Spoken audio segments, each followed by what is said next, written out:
오늘 하나님께서 저희들에게 주신 말씀은 신약성경 디모데후서 3장 16절에서 17절의 말씀입니다. 제가 가지고 있는 신약성경 346조 디모데후서 3장 16절에서 17절,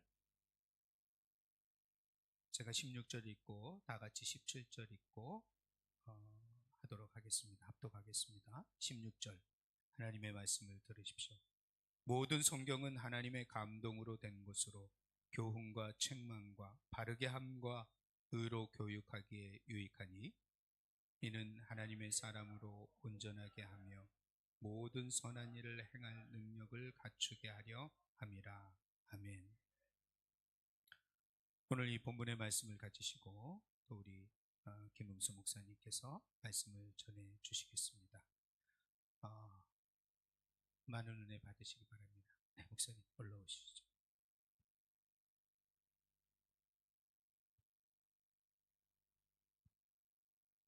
목사님 설교 시간 그래?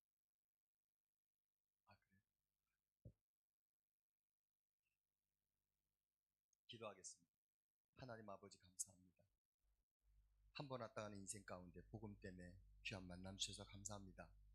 우리의 만남이 잊을 수 없는 만남이 되게 하시고 아버지께 영광이 되는 만남이 되게 하여 주옵소서. 성령 하나님께서 일하시는 절정의 시간 되기를 소망하며 다시 오실 예수 그리스도 이름으로 감사 기도합니다. 아멘. 반갑습니다.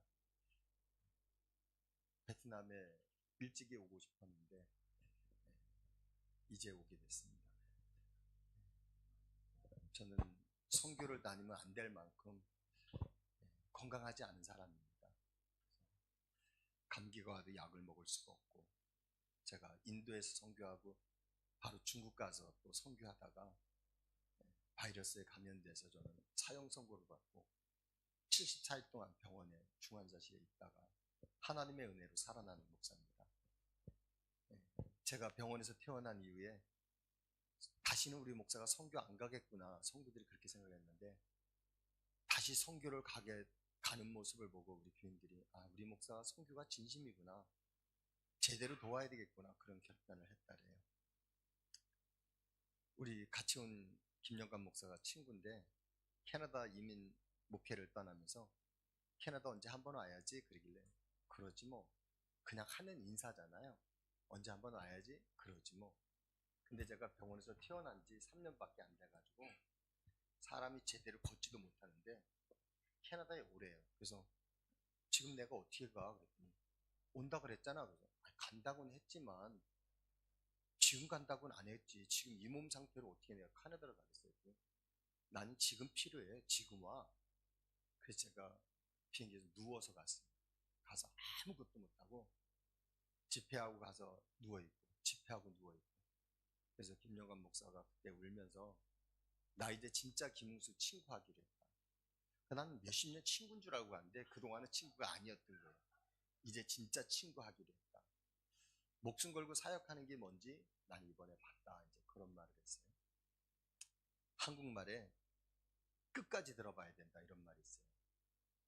제 별명이 친구 목사들이 지어준 별명이 몇 개 있는데 그 중에 하나가 끝까지 들어봐입니다. 끝까지 들어봐. 김웅수 말은 끝까지 들어봐야 돼, 이런 뜻이거든요. 네. 오늘 말씀을 끝까지 들어보셨으면 좋겠습니다. 제가 섬기는 한반도중앙교회는 주일날 설교가 짧게 끝나면 50분, 평균 60분, 조금 길면 70분. 금요일날 기둥답 축복성회는 평균 그냥 120분, 조금 빨리 끝나면 100분, 조금 길면 150분, 그렇게 합니다. 네. 저는 오남 오녀 10번째 아들입니다. 선친께서 중국에서 오셔서 50살에 저를 낳으셨습니다. 중국에서 혼자 오시다 보니까 낳는 데까지 나보자 그래서 낳으셨는지 제가 10번째로 태어났는데, 태어나고 보니까 먹을 젖이 없어요. 9명이 다 먹어버려가지고 제가 먹을 젖이 없는데, 강원도 383 밑에 살았습니다. 한 바퀴 360도 돌아봤자 집이 세 채밖에 안 보여요. 그런 깡촌에 자랐는데 뭐 분유가 있을 리도 없고요. 그래서 제가 6년 동안 누워 있었습니다. 먹지를 못해가지고 바싹 뼈만 남아가지고. 그래서 어머니께서 우리 흥수가 만약에 살아서 사랑굿이라면 사람이 너무 많아 돌아다닐 수 없는 그런 세상이 올 거다. 그러니까 쟤는 반드시 죽는다는 거죠. 그러니까 온 집안 식구가 죽지만 말고 살아라. 그렇게 저를 키우셨어요. 학교 갈 때 제 위의 형님은 저를 업고 제 위의 형은 제 가방 들고 학교 끝나면 집에로 오는 게 아니라 형 교실로 가서 뒤에서 놀아도 선생님 뭐라 하네. 끝나면 형이 업고 집에 가고 그렇게 제가 초등학교 1, 2, 3학년을 다녔어요. 그러니까 학교 가서 누가 날 때린다는 건 있을 수 없는 일이에요. 왜냐면 온 식구가 죽을지도 모르는데 얘가 맞고 다니면 안 되니까. 또 우리 사촌은 몇 명이냐? 12명입니다. 12남매. 아들이 열에 딸이 둘이. 학교 가면 우리 사촌들 쫙 깔려 있고요. 우리 형들 쫙. 누구도 나를 손을 못 대. 4학년 때부터 제가 사고를 치기 시작했어요. 하루도 빼놓지 않고 사고를 쳤는데 하루도 매를 안 맞고는 하루를 보낸 적이 없습니다. 저녁이 되면 매일 매를 맞는 거예요. 사고를 치니까. 그러니까 우리 어머니께서 차라리 죽어라. 네가 죽으면 내가 춤을 추겠다. 동네 잔치를 벌이겠다. 내가 절대 슬퍼 않을 테니까 나가 죽어라. 이제 그쯤 됐습니다.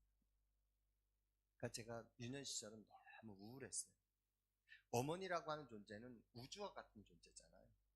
근데 맨날 나가 죽으라니까 얼마나 참 제가 우울한 시간을 보냈겠어요. 그리고 학교 가서 저는 뭐 공부를 해보거나 이런 적이 없어요. 죽지만 말고 살으라니까 무슨 공부를 했겠어요. 근데 저희 집안은 그냥 표현이 그런 게 아니라 진짜 천재 집안입니다. 조카들이며 형님들이 다 대단한 분이거든요.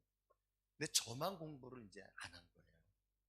근데 제가 공부를 한번 해보니까 한 25등, 63명 중에서 한 25등 하더라고요.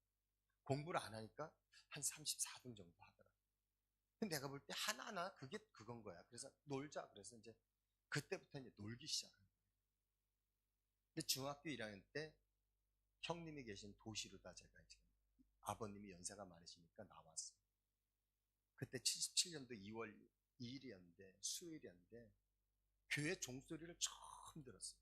땡그랑 땡그랑 땡그랑 땡그랑 종소리 나는데 흥수야 이리 와라. 흥수야 이리 와라. 제 귀에 그렇게 들렸어요. 그 종소리 나는 데를 찾아갔는데 그게 처음 교회였어요. 근데 저는 어린 시절에 꿈이 없었어요. 뭐가 되고 싶다는 게 없었어요. 볼 수 있는 게 초등학교 선생님, 우체부, 그 다음에 버스 기사, 농사 짓는 이웃분들. 뭐 이게 제가 본 게 다예요. 아버님처럼 새벽부터 밤늦게까지 일하는 거 안 하고 싶어요. 공부를 안 했으니 선생님은 할 리가 없고 꿈이 없어요. 근데 시골교회 부흥회가 열렸는데 인천 숭의감리교회 이호문 목사님 와서 딱 동일하신데 너무너무 멋있는 거예요. 그래서 내가 기도를 딱 이렇게 했어요. 하나님, 저 목사 할게요. 우리 목사님 말고 저런 목사님 할게요. 나 아무 생각 없이 목사한다고 14살에 기도를 딱 해버려요. 그리고 우리 시골교회는 역사가 있는 교회인데 할머니 권사님들한테 어울려 다니면서 기도를 제대로 할지도 모르는 기도를 하면서 이제 방언받고 신윤사 받고 그 어린 시절에 그런 성령 체험을 하면서 참 뜨겁게 이제 신앙생활을 했어요. 중학교 졸업하고 저희는 굉장히 부잣집이거든요.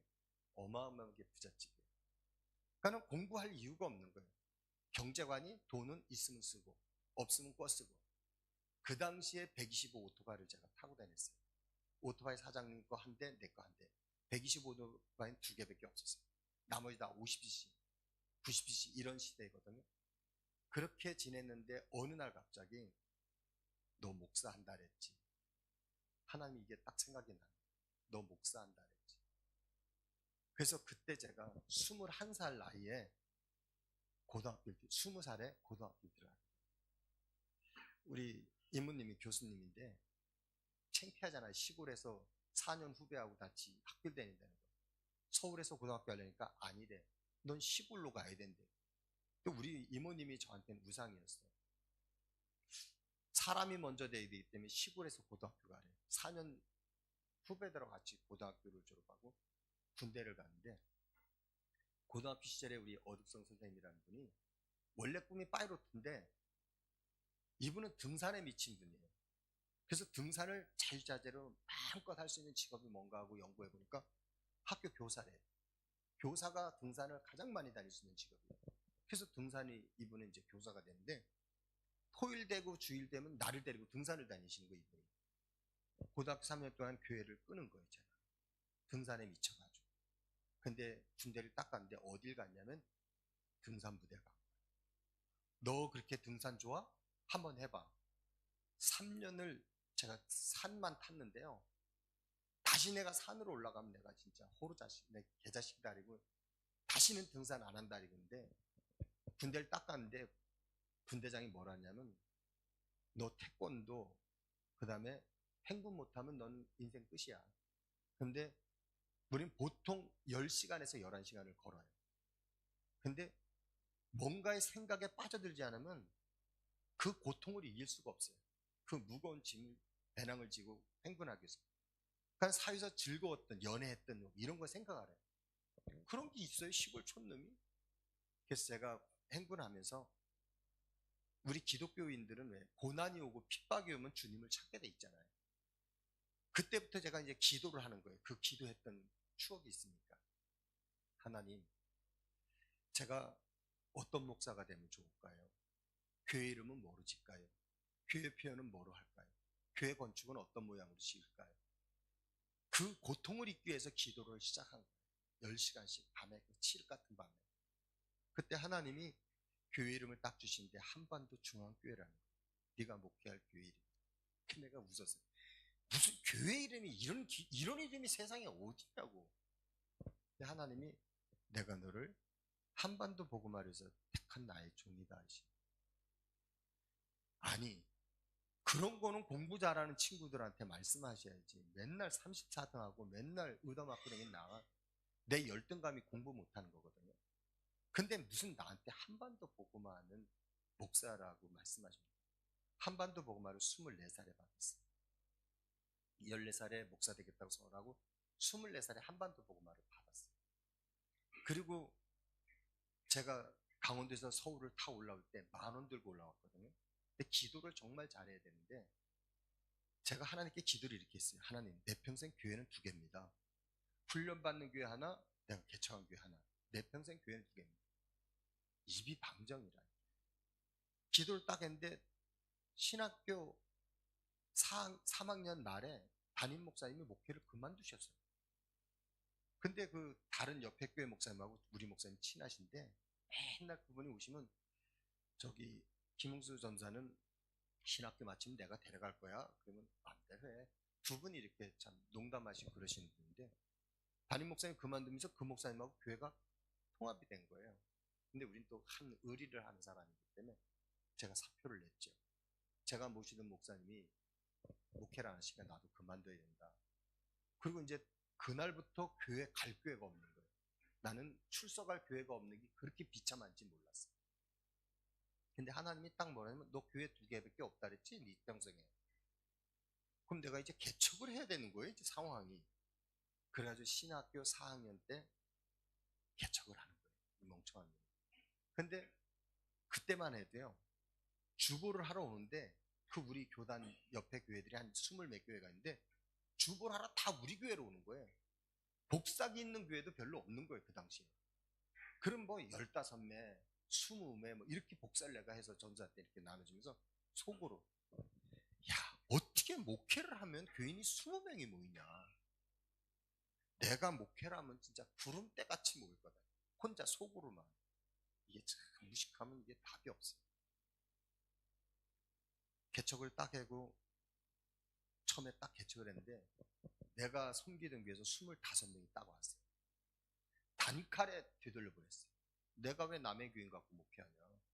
하나님이 나를 주의종으로 부를 때 내 성도가 있으니 나를 주의종으로 부르셨는데 내가 내 성도 갖고 목회하지 왜 남의 성도 갖고 하겠냐. 우리는 그런 짓 안 한다. 딱 돌려보냈는데 3년 동안 3명 데리고 했어요. 그 중에 한 명은 할머니야. 진짜 말귀를 알아듣는지 모르는지도 모르는 할머니 한 분, 나머지 딱 2명 데리고 목회를 하는데 6개월 목회를 딱 하고 나니까요. 주일 돌아오는 게 두려워서 어떻게 할 줄을 모르고 설교가 너무 무서운 거예요. 답이 없어서 기도원으로 지발로 걸어 올라가서 20일 금식을 하는 거예요. 20일 금식을 하고 탁 내려오면 뭐가 좀 되는 것 같아요. 근데 이게 약발이 6개월도 안 갑니다. 6개월 만에 다음 방학에 또 올라가. 다음에 또 올라가. 6개월 텀으로 20일 금식을 3번 하고. 근데 금식하는 그 중간중간에 준비 기도까지 해야 되니까 계산을 해보니까 내가 주특기가 메모를 기가 막히게 하거든요. 1년에 280일을 내가 유박을 하더라고. 산에 가자고 교회에서 자고. 그렇게 20일 금식을 3번 했는데도 목회가 안 되는 거예요. 목회가 너무 어려운 거예요. 신앙생활이 너무 어려운 거예요. 4번째 20일 금식을 또 올라갑니다. 이게 미친 짓이죠. 20일 금식 한 번 하면 여자분이 아기 하나 난 거하고 똑같습니다. 몸 상태가. 이게 회복이 돼야 되잖아요. 근데 6개월 단위로 올라가는 거예요. 3일째 딱 되는데 삐삐가 왔는데 어머니가 유독하대. 나를 42살에 나서 애간장을 녹여 나를 키운 내 어머니가 돌아가신다고 하는데 그래서 내가 돌아가셨으면 안 가고 유독하면 가려고 전화를 딱 했더니 유독하대요. 그게 또 입이 방정이지. 하나님, 다음에 40일 할게요. 이리고 내려간 거야. 그래서 이제 어머니하고 이제 어머니가 돌아가시지 않은데 40일 금식을 이제 가게 되는 거예요. 우리 김영관 목사하고 40일 금식 기도를 가는데 20일까지 금식을 딱 했는데 제가 갑자기 죽음의 공포가 확 밀려오는데요. 내가 20일은 3번 해봐서 안 죽는 거 아는데 이거 40일 하다 죽는 거 아니야 하는 이 공포감이 확 밀려오는 거예요. 그날부터 두려워서 이게 할 줄을 모르겠는 거예요. 근데 집사람에서 삐삐가 왔는데 큰아들이 너무 많이 아프대. 우리 집사람의 호가 태사임입니다. 심사임 같은 여자예요. 조선시대 여자입니다. 머리카락을 뽑아서 남편 신발을 지어줄 만큼 대단한 여자예요. 도대체 아들이 얼마나 아프면 40일 금식한 남편한테 내가 아프다고 문자를 했을까? 그 시간부터 기도가 안 되는 거예요. 물병을 딱 들고 올라가서 산에 가서 기도는 안 되고 이렇게 먼 산만 보고 있는데 뒤에서 왜 자식 새끼가 아프다니까 몸뚱이만 여기 있고 생각은 집구석 가 있냐? 누가 그래요? 그래서 이렇게 뒤돌아보니까 아무도 없어요. 잘못 들었나? 또 이렇게 하는데 왜 자식 새끼가 아프다니까 몸뚱이만 여기 있고 생각은 집에 가 있냐? 누구야? 이리고 내가 딱 뒤를 제가 육군 하사 출신이거든요. 뒤돌아보니까 아무도 없어. 딱 이렇게 하는데 똑같은 음성이 3번째 딱 들린 거예요.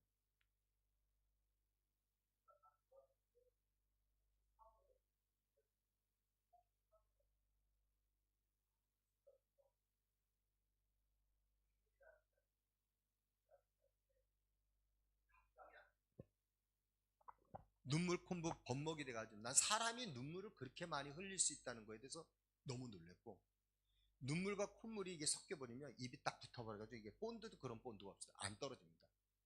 얼마나 울었는지 울고서 이렇게 산을 보니까 석양이 빨갛게 물들었어요. 제가 그렇게 많이 오랫동안 울은 거예요. 그러면서 제가 금식하러 올라갈 때 기도 제목을 2개를 갖고 올라갔는데 하나님 제가 그 안양 갈매산을 수년 동안 올라다녔어요. 금식을 하려고. 근데 그때 우리 백석교단의 그 총회장 하시는 분이 설교를 하시는데 뭐라고 하시냐면 그 안양 금식기도는 한 700명 들어갑니다. 근데 마지막 날 목요일 날 안수를 하겠다고 약속을 하신 거예요. 안수기도를 해준다고. 근데 이분이 설교하는 중간에 설사를 만났어요. 설교하는 중간에 설사가 해서 이 막 양말까지 설사가 다 내려 흐른 거예요. 근데 안수기도는 한다고 약속은 했고 끝나고 나서 종과 형을 맞춰서 앉으라 그러고 교인들은 종과 형을 맞춰서 앉으라 그러고 앞에서부터 뛰어들어가면서 타다다다 하고 뒤에서 뛰어나오면서 타다다다 하고 이걸 안수라고 하고 화장실로 가신 거예요. 근데 그 700명이 성령이 임해가지고요. 갈멜산 역사 이래 그렇게 뜨거운 적이 없대. 이거 한 번 쳤는데 성령이 임했다는 거예요. 근데 조성근 목사 그 원장이 뭐라냐면 당신이 설교할 땐 손바닥에서 불이 나온다는 거예요. 불 나오는 거 보이니? 근데 내가 아무리 봐도요 불이 안 나와. 근데 불 나오는 거 보이지? 막 이러는 거예요. 그래서 누구는 불이 나온다 하고 누구는 이마 한 번 쳤는데 성령이 임하고 그럼 나도 개인기가 하나쯤은 있어야 되잖아요. 평생을 해야 되는데 40일 금식하면서 하나님 성경 보통 이제 한 20일 하면 이게 4독 정도 성경 하거든요. 40일 하면 이거 성경을 제법 많이 읽는데 제가 한 독만 딱 하겠습니다. 성경 보는 눈 좀 열어주세요. 이게 기도만 하나고, 또 하나는 하나님 나도 개인기 하나만 주세요. 나도 평생 목회할 수 있는 개인기 하나 주세요. 이 기도 제목 2개였어요. 기도를 하는데 주님이 뭐라 하냐면 뒤에서 나는 뭘로 사역했니? 그러시는 거예요. 그래서 내가 예수님의 개인기가 뭔가 하고 생각해보니까 예수님의 개인기가 없어요. 안진뱅이 보고 뭐 일어나 걸어가라 이거. 성경 보고 뭐 보기를 원하냐? 내 믿음대로 될지어다 이리고 뭐 들 것 들고 가라리고. 예수님은 개인기가 없어요. 예수님 말씀으로 하셨네요. 내가 딱 그렇게 대답했더니 그럼 말씀이 뭐니? 그래요. 제가 뭐 그때 신학생 때 뭐 말씀에 대해서 뭘 알겠어요. 말씀이 하나님이죠. 말씀 살았고 운동력 있죠. 뭐 말씀 피 뿌려진 옷이죠. 말씀은 비지요. 뭐 말씀은 비가 낼 때 내 나름대로 이제 쭉 얘기했더니 그래 내가 너에게 말씀의 은사를 줬다. 그래서 내가 엄청 웃었어요.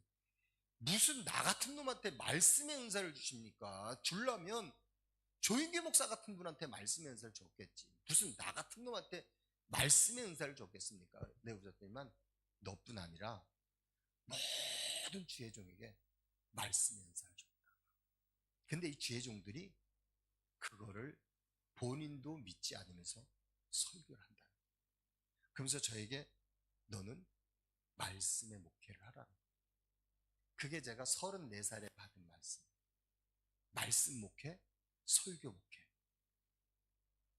나머지 40일 동안에 21일부터 제가 대학원에서 사중복음을 공부했는데 제가 MDB 논문을 사중복음이라는 논문을 썼는데 모르는 사람들이 사중복음은 성결교회 거 아니야 이러거든요. 절대 그렇지 않습니다.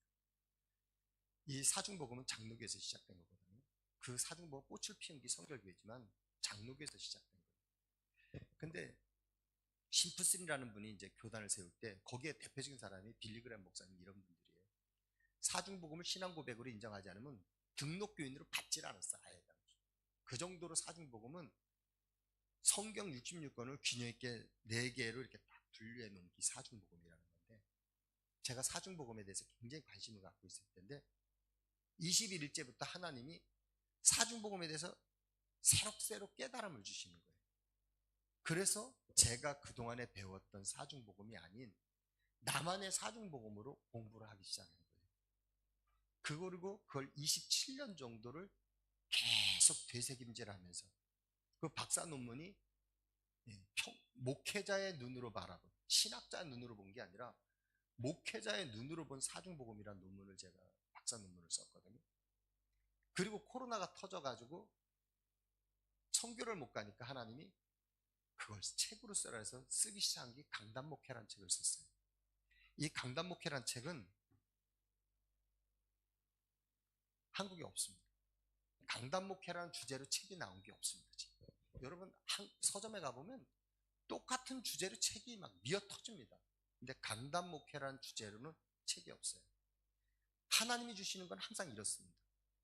그리고 이어서 지난번에 내가 다시 쓴 게 복음과 강단목회. 제가 3번째 쓰고 싶은 게 재단과 강단목회인데 강단목회라는 거예요. 강단목회는 한마디로 말하면 설교목회입니다. 저는 아무것도 안 해요. 교회에서 뭐 전기가 나가든 뭐 마이크가 나가든 몰라요. 비가 새든 몰라요. 나는 오로지 기도하고 설교하고 이거 외엔 어떤 것도 안 해요. 저는. 그리고 오직 설교 준비에 목숨 겁니다. 상담? 그런 거 없어요. 모든 걸 설교로 다 해결해요. 근데 이 책에 대해서 김웅수 너 책임질 수 있어? 제가 책임져야죠. 너 이건 내가 보니까 표절이던데 그거 제가 책임져야죠. 근데 이걸 만약 김영관 목사 보고 강단목회 너 책임져 이러면 김영관 목사가 이걸 왜 책임을 지겠어요? 자기가 쓰지도 않는데.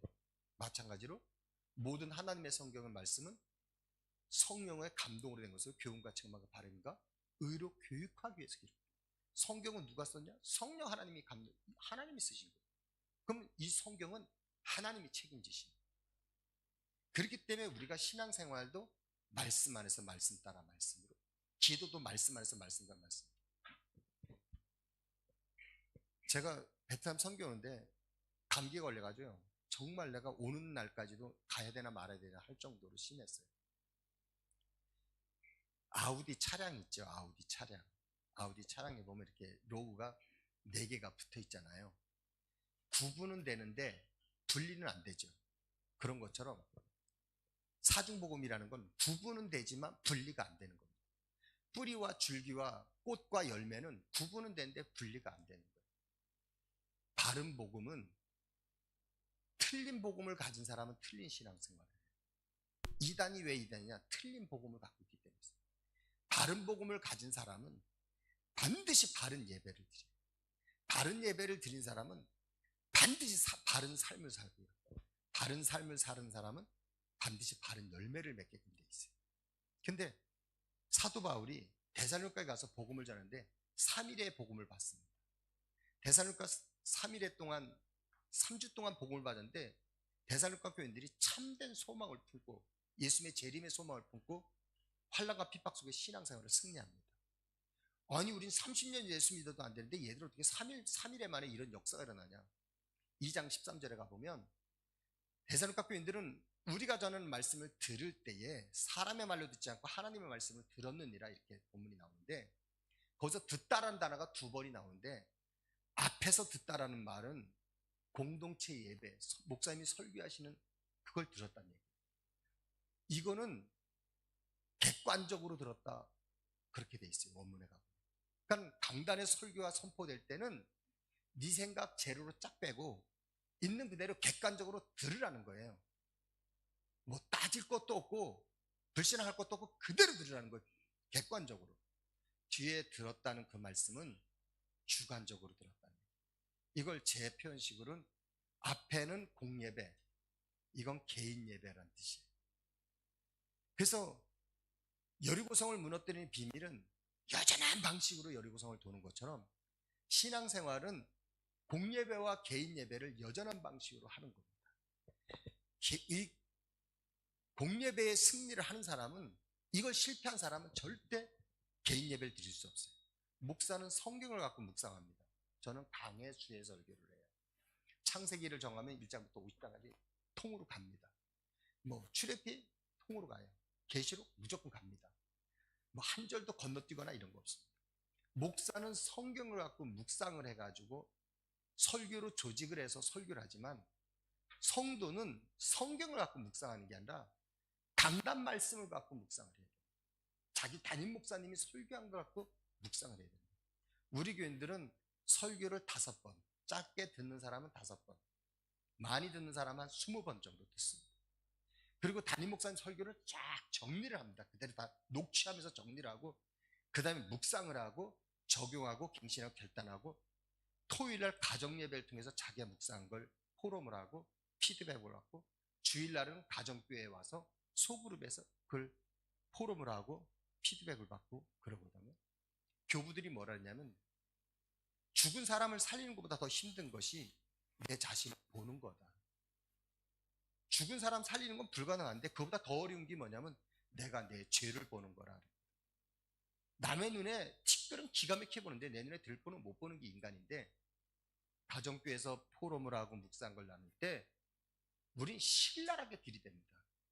정말 신랄하게 포럼을 하니까, 피드백을 드리니까 뭐 이런 교회가 있냐고 울고 가는 사람도 있어요. 그럼 끄집어서 붙잡아다 놓고, 가기는 어딜 가냐고, 예배 마치고 가라고 붙잡아다 놓고 그걸 예배 드리다 보면 막 울고 불고 콧물 빠지고 막, 그리고 또 같이 밥 먹고 그러거든요. 바른 복음, 이건 여러분이 신경 안 써도 돼요. 목사님이 다 정리해 주시게 돼 있어요. 이 바른 복음, 그러니까 우리는 뭔가 내가 뭘 할 수 있다는 건 없습니다. 말씀이 살았고 여기 있어. 태초에 말씀이 계시니라, 이 말씀이 하나님께 함께 있으면 이 말씀이 곧 하나님이시니라. 말씀이 하나님이세요. 말씀 자체가 역사하시거든요. 우리가 하나님 앞에 갈 때도 새롭고 산 길을 열었으니까 우리 마음대로 가냐? 절대로 성령님이 인도하셔야 되는데, 성령님이 인도해서 지성소 안에 들어갈 때 하나님이 물어요. 너 어떻게 왔니? 이렇게 물을 때 우리 대답 못해요.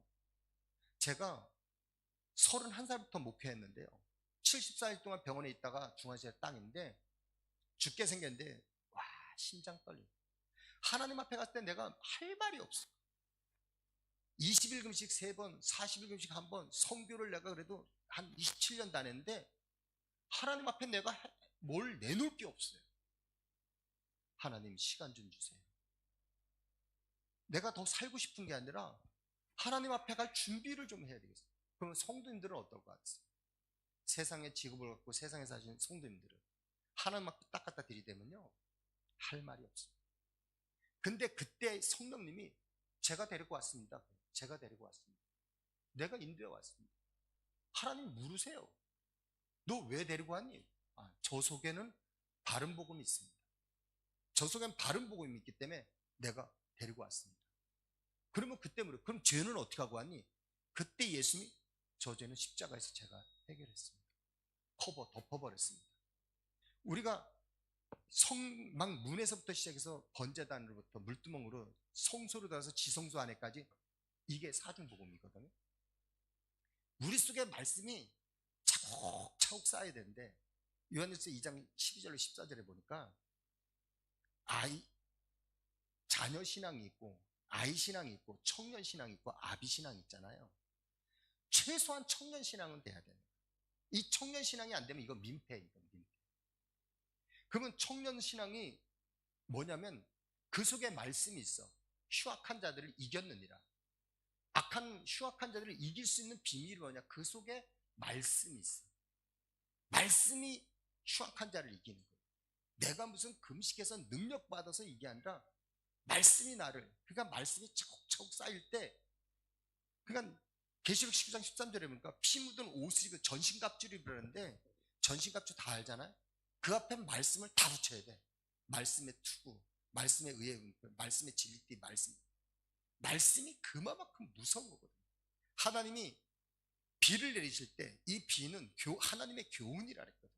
설교 시간에 비가 내리는데 이게 교훈, 하나님 정확한 표현은 교훈이 아니라 교리예요. 디모데서 3장 16절도 이게 교리예요. 교리.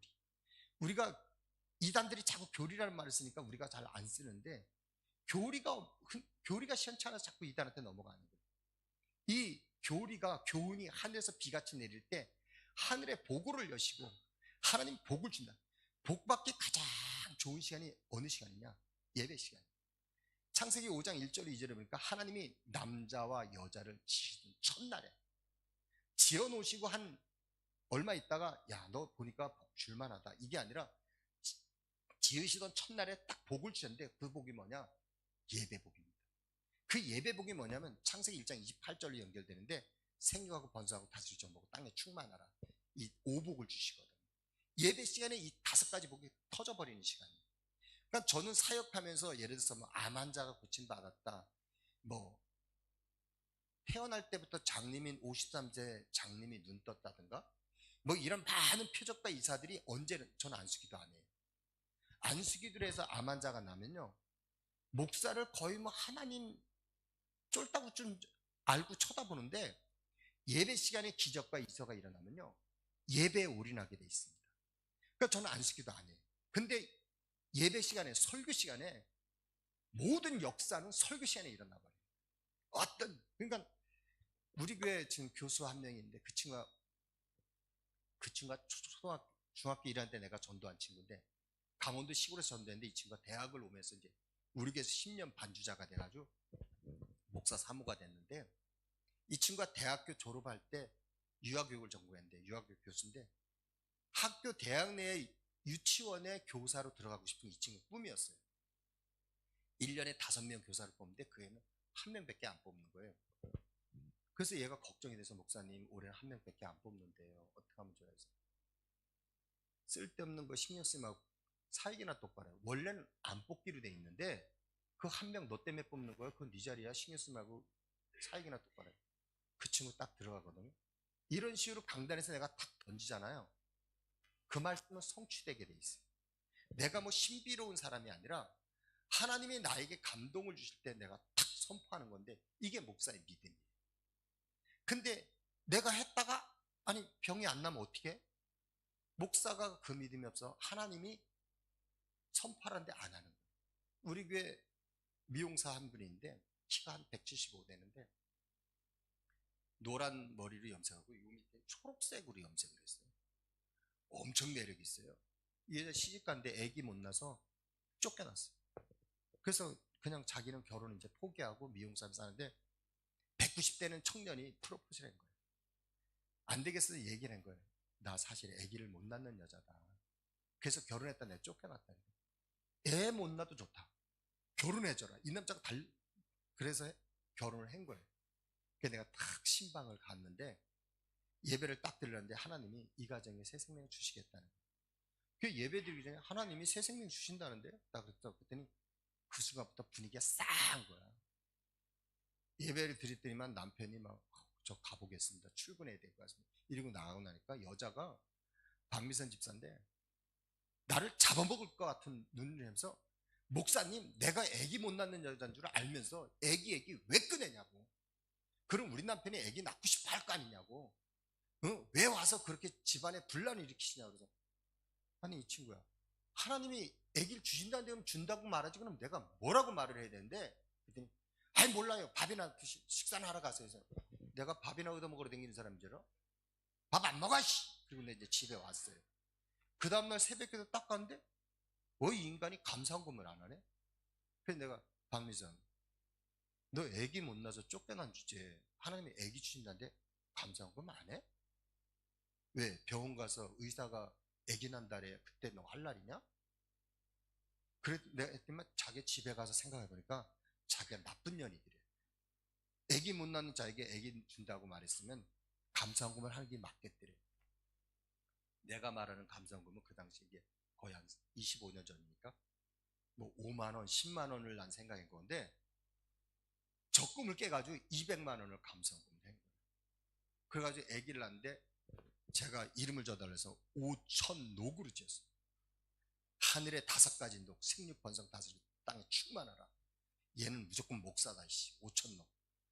그 아이를 낳는데 설교 시간에 이렇게 던지면요 이게 그대로 성취되는 거예요. 이게 설교 목회라는 거예요. 목사에게 하나님이 감동 주시면 그대로 선포하는 거예요. 그랬더니만 어떤 사람이 뭐냐면 그러다 안 되면 어떡해? 그걸 내가 왜 책임을 져요? 뭐 예수님은 다 고치신 줄 알아요? 예수님도 못 하신 적 있어요? 그래서 예수님이 승질내잖아요. 이 믿음 없는 자라고. 받고 안 받고는 지 믿음이고 나는 선포하라는 거 그냥 선포하면 되는 거죠. 하나님이 강단 목회 이 말씀을 주셔서 27년 동안 그 계시금질에다 제가 책을 쓴 거거든요. 제가 오늘 짧은 시간에 무슨 얘기를 하겠습니까?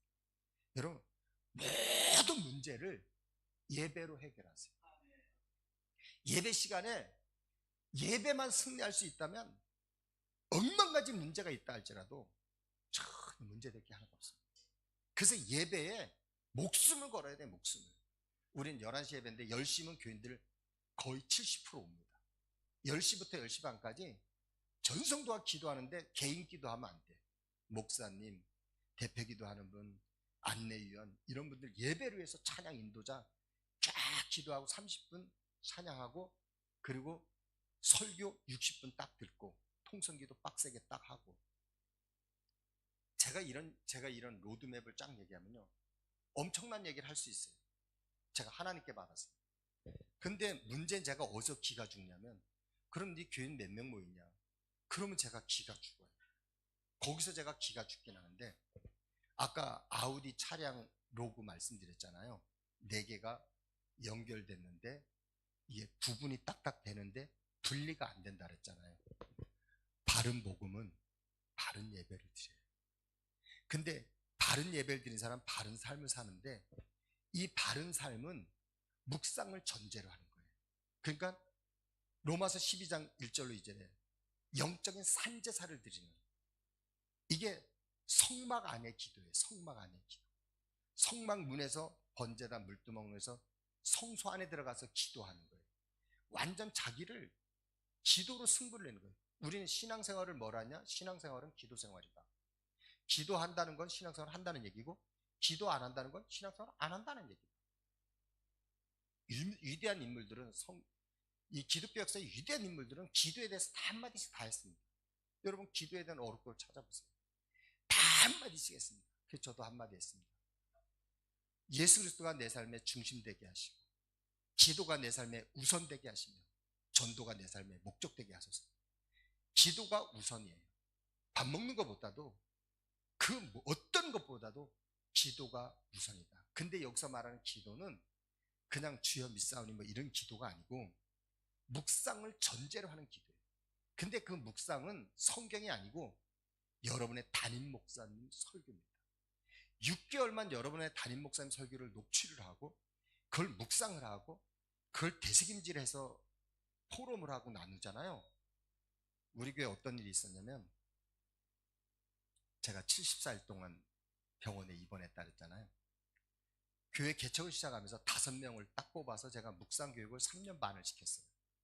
그리고 주일학교 교사를 얘가 한 3년 반을 했는데 제가 병원에 그때 당시 입원했을 때 우리 교회 부교육자가 없었어요. 개척교회니까. 여집사가 나 대신 5년을 목회했어요. 여자 집사가.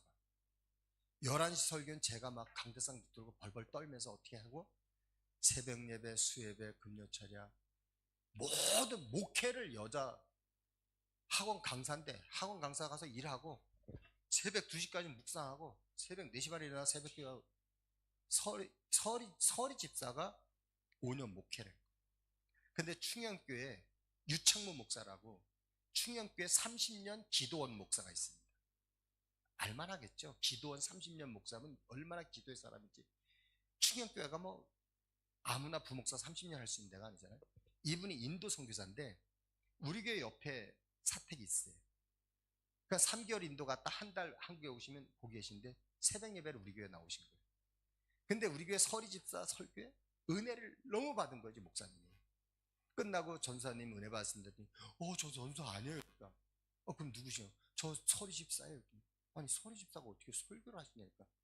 목사님이 아프세요. 목사님이 아프셔요. 제가 목사님 제자인데 그래서 제가 대신하고 있어요. 그랬더니 신학교는 저 신학교 안 나왔어요. 저 경희대 미대 나왔어요. 그러니까 아니 근데 어떻게 설교를 이렇게 하냐. 목사님한테 제자 훈련 받았어요.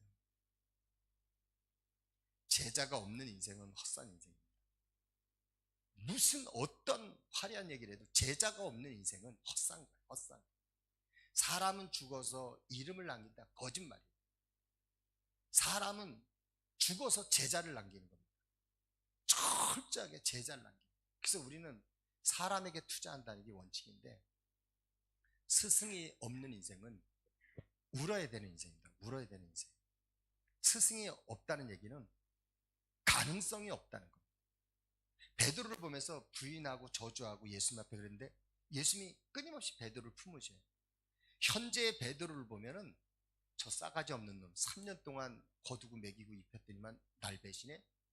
일단 맞고 시작하자 이래야 되는데 그 나중에 순교하는 베드로의 미래의 모습을 보고 지금 투자를 하시는 거예요. 나를 누군가가 보면서 이 아이는 내가 시간을 투자하고 내가 정성을 투자하면 이 아이는 하나님 나라를 위해서 정말 귀하게 쓸 사람이다. 그럴 때 제자를 삼는 거예요. 제가 우리 선생님을 30년 넘게 모시는 선생님이 계신데 2008년도에 우리 선생님이 우리 교회 오셔서 제가 선교를 가면 이제 우리 교회 오셔서 설교하시고 제가 74일 동안 병원에 있을 때 우리 교회 오셔서 주일 설교를 하신 선생님인데 제 호가 한음입니다. 한반도 복음화 약자 한음인데 우리 선생님이 지어주신 호예요. 대학 교수를 40년을 했으니까 대학 총장을 하신 분이니까 얼마나 많은 제자가 있겠어요. 근데 한음 내가 내 입으로 당신이 내 제자야 라고 말한 건 당신이 처음이야. 내가 누군가를 향해서 네가 내 제자라고 말한 건 처음이라. 제 별명이 34등 목사입니다. 공부 못하는 열등감이 대단하죠. 근데 우리 선생님이 나를 제자로 딱 받아주신 건 딱 이유가 하나인데 비인부전이라. 얘가 아니면 도를 전하지 않는다. 제가 우리 아버지가 저를 50에 낳으셨어요. 제가 뛰어다니면서 아버지 얼굴을 알아볼 때 우리 아버지는 60이셨습니다. 우리 친구들 아버지는 30살이었어요. 나는 한 세대를 건너뛰어서 가정교육을 받았고 우리 외조부가 한학자십니다. 우리 아버님이 길림에서 한국에 오실 때 우리 외조부가 18살 먹은 청년을 봤는데 너무 똘똘해. 근데 얘가 가난한 이제 중국에서 온 친구니까 말 5필과 논 20마지기를 줘서 대릴 사이를 삼았어요. 그리고 우리 외조부가 우리 아버님을 제자로 삼으신 거예요. 그 외주부의 한학자 외주부의 교육을 받은 선친한테 내가 가정교육을 받았으니까 얼마나 유교적으로 가정교육을 잘 받았겠어요. 우리 선생님이 저한테 비인부절이라, 얘가 아니면 도를 가르치지 않는다. 그래서 제가 이런 말을 했어요. 예절이 복음은 아니지만 복음은 예절이다. 복음의 사람은 예절에 어긋남이 없습니다. 정말 스승이 없는 인생, 허수아비 스승이라도 만들어야 돼요. 왜냐하면 쪽팔리니까. 가능성이 없는 인간이니까. 스승이 없는 인간은. 스승 중에 스승이 누구냐? 여러분의 담임 목사입니다. 이 동네 아멘이 가뭄이 들었나? 어째 아멘을 안 하셔? 태조 왕건 아시죠? 태조 왕건이 그냥 어느 날 왕건이 된 거야. 마사부 변사부를 통해서 세상 지식과 그 자기 그 도선대사 영적인 스승과, 그러니까 무예의 스승과 학문의 스승과 영적인 도선대사, 이렇게 됐기 때문에 태조 왕건이라는 인물이 나옵니다. 스승 중에 최고 스승이 영적인 스승 담임 목사님이십니다. 내 담임 목사를 영적인 스승으로 모실 마음이 없다. 그러면 이 교회 나올 이유가 없죠. 한국의 교회가 6만 교회인데 굳이 그 교회 뭐하러 나오고, 설교하는 목사가 10만 명인데 굳이 김웅수 목사를 담임 목사로 하려고 3사등 목사를 거기 와서 할 바에는 스승으로 모실 마음이 없으면 왜 거기에 오겠어요? 우리 교인 중에서 제가 훈련시킨 사람이 한 5명 정도 되는데, 나를 선생님이라고 불러도 된다는 사람은 그 5년 내 대신 목회한 친구 딱 한 명입니다. 우리는 스승이라는 말을, 선생님이라는 말을, 우리는 가정교육을 독특하게 받은 사람이기 때문에 부모를 팔아서 친구를 사라 그렇게 배웠어요. 부모를 팔아 값으로 친구를 사라는 거예요. 그러니까 우리가 말하는 친구라는 개념이 일반인들이 생각하는 좀 친구 개념하고 좀 다릅니다. 스승이라는 말, 선생님이라는 말은 어마어마한 말이죠. 근데 우리 그 미대 공부한 이 친구가 저를 선생님이라고 불러요. 이 친구는 좀 젊은 친구예요. 어떨 땐 뭐 한쌤 이렇게 또 문자를 때 쌤 이렇게도 해요. 귀엽죠? 여러분이 정말 담임 목사님을 스승으로 모시면서 바른 복음, 이건 시간이 해결해줘요. 바른 복음을 목사님이 다 정리를 해주시게 돼 있어요. 바른 예배, 틀린 예배 드리면 틀린 삶 삽니다. 반드시 바른 예배를 드리면, 그 바른 예배 중에 바른 예배가 뭐냐면 설교를 들을 때 객관적으로 들어요. 여러분 생각 쭉 빼고 선포되는 그대로 스펀지가 물을 빨아먹듯이 객관적으로. 성경이 그렇게 돼 있어요. 그리고 따지고 싶으면 골방에 들어가서 독대하면서 따집니다. 하나님, 나 이렇게 생각하는데 목사님 이렇게 설교하시네요. 하나님, 이거 맞아요? 거기 가서 따지라. 목사님 이렇게 설교하는데 나는 이건 말도 안 된다고 생각해요. 거기 가서 따지라. 골방에 들어가서 하나님하고 씨름하면서 따지라. 거기 가서 이걸 개인 예배라고 해요. 이 개인 예배를 안 드리면 인간이 무식해지거나 교만해져요. 개인 예배를 드리는 사람은 그걸 온유하고 겸손하다. 이 온유하고 겸손한 사람이 있어요. 제가 성경에서 가장 좋아하는 인물 몇 명인데 그 중에 좋아하는 인물이 엘리에셀이라는 인물입니다. 창세기 24장의 엘리에셀. 정말 그렇게 쓰임받는 사람. 한 번 왔다 가는 인생 가운데서 정말 하나님께 멋지게 쓰임받고 제자를 남기고 와야 되지 않겠습니까? 예배로 모든 문제를 해결하라. 억만 가지 문제가 있다 할지라도 예배로 모든 문제를 해결하시는 여러분 되시기를 그리스도인 축복합니다. 제가 왔다 가는 기념으로 목사님께 책은 선물하겠습니다. 기도하겠습니다. 하나님 아버지 감사합니다. 예배로 모든 문제 해결 말씀하신 아버지 하나님 소원하며 기도합니다. 하나님, 우리 사랑하는 모든 성도들이 강단 말씀을 하나님의 말씀으로, 하나님의 음성으로 듣고 객관적으로 예배드려서 예배 승리함으로, 개인 예배도 승리해서 하나님 제자 남기는 주의 백성들이 다 될 수 있도록 은혜 주시기를 소원하며 다시 오실 예수 그리스도 이름으로 감사 기도합니다. 아멘.